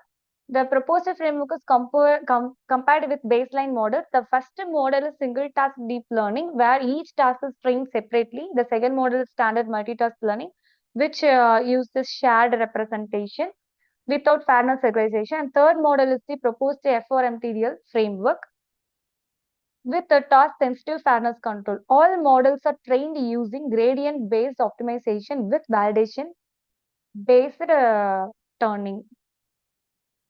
And this is my key contributions. The major contribution of this research is the development of a fairness regularized multitask deep learning framework. The study integrates fairness directly into model optimization rather than the treating fairness as a separate process. It demonstrates that predictive performance and demographic fairness can be achieved together. The framework supports human-centered AI by promoting responsible and equitable social media analytics. and this is my SDG alignment. This research is aligned with two sustainable development goals. It support SDG 9, industry innovation and infrastructure by developing an innovative fairness over artificial intelligence framework, and also it contributes to SDG 10, reduces inequalities by minimizing demographic bias and promoting equal representation in digital environments. Conclusion. To conclude, this research addresses the limitation of traditional engagement focus social media analytics by introducing fairness into the learning process. The proposed FRMTDL framework successfully predict multiple engagement outcomes while reducing a demographic bias. The findings shows that moderate fairness regularization provides the optimal balance between accuracy and fairness. Fairness improvements also extend beyond the control demographic attribute and indicating more stable and unbiased user representations. Overall, this research demonstrates that artificial intelligence systems can achieve high predictive performance while maintaining ethical responsibility and fairness. Thank you for your valuable time and attention. Thank you. Does anyone have any questions?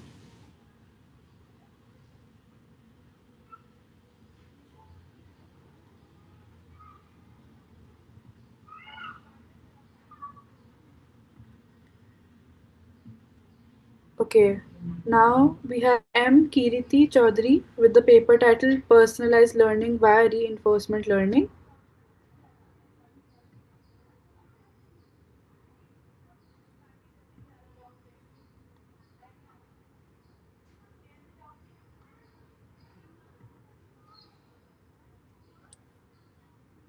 Are you there in the meeting?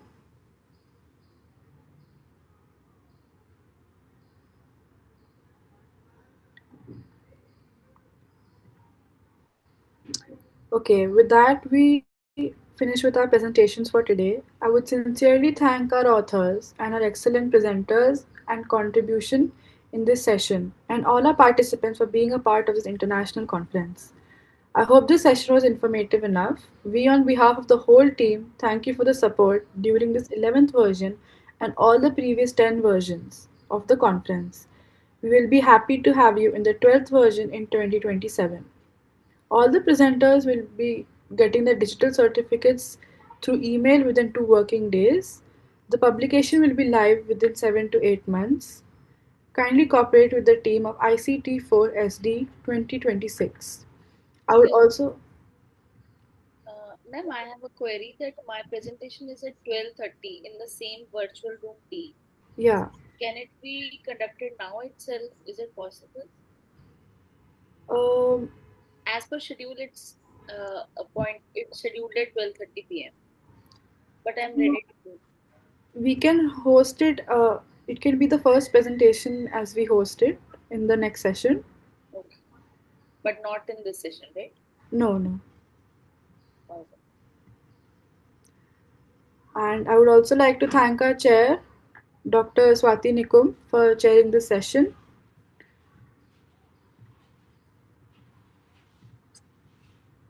Sorry for the inconvenience. I was logged out of the meeting for some time.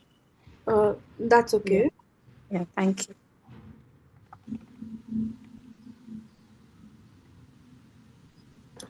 This is a token of appreciation to the chair on behalf of the team of ICT4SD 2026 and Global Knowledge Research Foundation and partners. Before we end the session, I would request everyone to please switch on their cameras for a quick snapshot of this virtual discussion.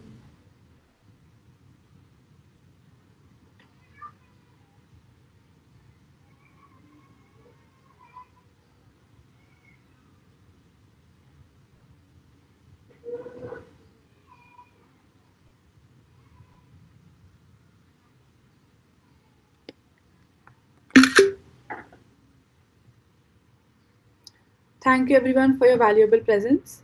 Stay safe and take care. Thank you. Thank you. Hello, ma'am. Yes. Ma'am, I have a query. Is there any valedictory ceremony for digital presenters, or this is it? Hello. Yeah, one second. Ma'am, could you please repeat your question? Ma'am, my question is there any valedictory ceremony at the end for digital presenters, or this is it? No, ma'am. This was the end of the session. Okay. Thank you so much. Yeah.